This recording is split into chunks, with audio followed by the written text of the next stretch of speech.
అది త్రేతాయుగం కావచ్చు, ఇది కలియుగం కావచ్చు, కానీ ధర్మ ప్రతిష్టాపనలో మార్పు ఏం లేదు. ధర్మ ప్రతిష్టాపన చేయటంతో ప్రాణప్రతిష్ఠ పూర్తయింది. ఇది ప్రాణప్రతిష్ఠ అంటే శ్రీరాముల వారి ప్రాణప్రతిష్ఠ కాదు, శ్రీరాముల వారి ప్రాణప్రతిష్ఠతో రామరాజ్య ప్రతిష్ఠ, దానికి కావలసిన వాతావరణం ప్రపంచంలో నిర్మాణమైంది.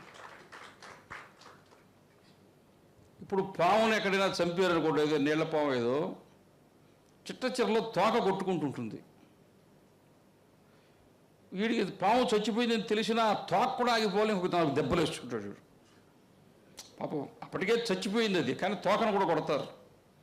ఇప్పుడు ప్రపంచంలో ఉండే క్రైస్తవులందరూ హిందువులుగా మారిపోయిన తర్వాత అమెరికాలో చర్చిలన్నీ దేవాలయాలుగానో లేకపోతే బార్లుగానో మారిపోయిన తర్వాత, యూరోప్లో ఉండే చర్చిలు కూడా వేలవేసి అమ్ముకున్న తర్వాత, ఆస్ట్రేలియాలో కూడా అదే పాటలో నడిచిన తర్వాత, ఈ దేశంలో ఉండే చర్చిలు కూడా ఇంకొక 1000 ఏళ్ల పాటు ఇలాగే ఉంటాయని ఎవరైనా అనుకుంటే వాడికంటే అమాయకుడు ఇంకా ఎవరైనా ఉంటాడా?